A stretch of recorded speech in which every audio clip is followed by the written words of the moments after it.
Congratulations for coming on board with Bravia Dermatology. Thank you. It's good to be back in the area. What's your history within this field? So I was excited about getting into medicine in general, obviously to help patients. My primary motivation to get into dermatology specifically was my father was diagnosed with melanoma back when I was in college.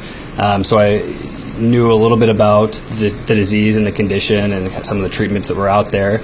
But it was important for me to kind of take a step back and look and see how things were changing, how the treatments were changing, how the surveillance was changing, and ultimately finding out skin cancer in general is increasing. It's one of the few cancers that's actually increasing in incidence still. So that led me into getting interested in dermatology. When I was in medical school here in Toledo, I got the opportunity to work with a dermatologist, a couple dermatologists in the area.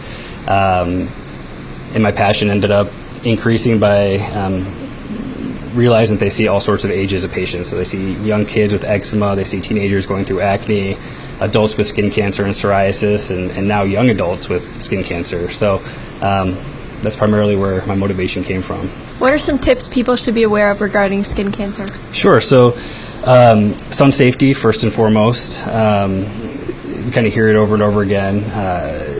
Seeking shade, especially between the hours of 10 and 4 o'clock in the afternoon. Sun protection in terms of sunscreens, so we recommend SPF 30 or above.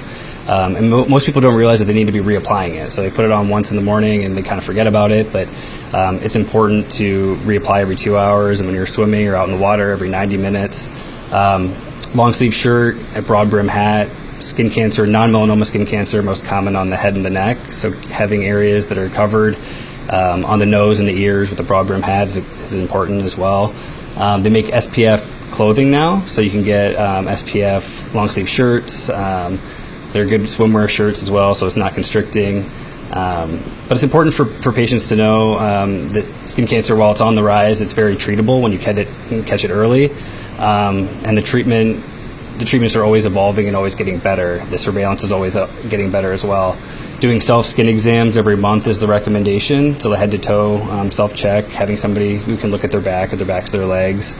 And then the recommendation for anybody, especially 16 to 18 years or older, would be coming in and getting checked by a dermatologist once a year. What other types of skin cancer are there other than melanoma, and what are the treatment options? Sure. So melanoma is the most known, talked about skin cancer because it is the most deadly, but it's actually only the third most common form of skin cancer. The most common is basal cell skin cancer, and the second most common is squamous cell skin cancer. Both of those are from both intermittent sun exposure and also from chronic sun exposure. And those are what we consider, those two specifically, non-melanoma skin cancers. Catching those early is also important because it also allows us to seek treatment earlier. It prevents patients from having to go through extensive surgeries and lots of reconstruction. So the earlier we catch it, the better. How can people identify skin cancer on their skin? Sure. So what I always let patients know when they're doing these self-checks, things to look out for. We shouldn't be making new moles after age 30 to 40. So I always talk about new spots, new dark spots, brown, light brown, black. If those spots are changing colors, if you have a multitude of colors, meaning if you have pink, red, light brown, and black, especially if it's getting darker along the periphery or growing like a Mickey Mouse ear off the side of it. Nothing pigmented should really be over the size of 6 millimeters, which is the size of a pencil eraser. So those are things that we're looking for in the melanoma category. We kind of call it the A, B, C, D, E's of melanoma. So asymmetry, meaning if you can't fold it on itself and make the mole line up and be a mirror image of each other, that's something to look out for. Indistinct borders would be B for borders. So if you're not able to see the borders, or if it's a jagged border, those are things to look out for. Color, like I mentioned, if it's multiple colors, or if it's changing colors, getting darker, and then diameter, so anything over 6 millimeters, which is the size of a pencil eraser, are things to look out for, and then evolving. So E would be the evolving.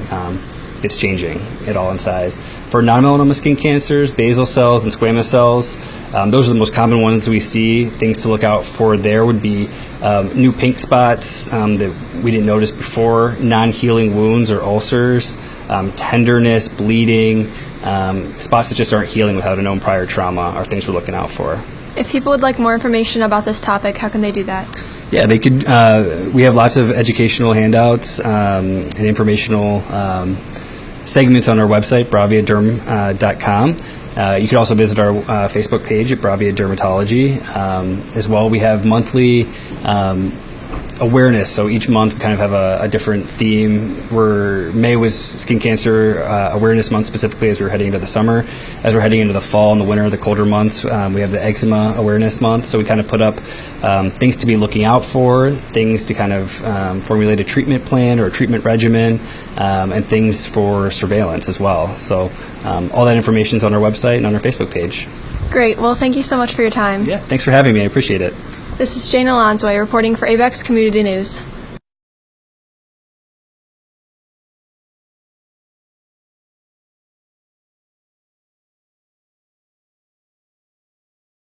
Now, Delaney, you are a senior at Evergreen High School, and you've been involved in the ABEX project for 3 months now, and what are your thoughts on it?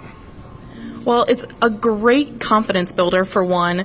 I've gotten out of my comfort zone tremendously over the past few months, and with that I've learned communication skills, I've learned life skills with talking with real adults instead of just my peers in high school. It's just been a huge opportunity for me, and I'm so thankful that I've had the opportunity, because it's really going to help me for college when I go and try to get jobs and get experience, and I have this experience to put on my resumes.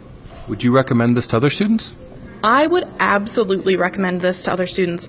Not only is it a great confidence builder and great job experience, but it's also a good way to earn money in high school, but not take up too much of your time, because I know everybody is busy with extracurriculars, sports, clubs, and everything. Well, great.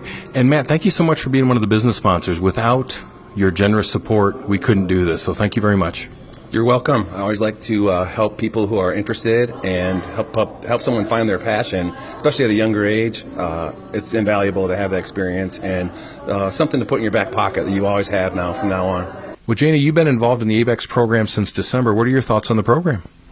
I really enjoy the program. You know, it's a great way to learn about community events that I may be interested in, and even get to know people around the area and future careers that I might be interested in as well.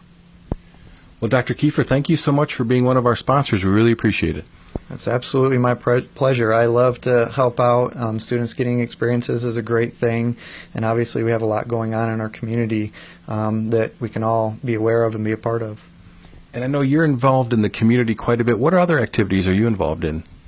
So yeah, we do the health screenings, the free health screenings at the senior centers.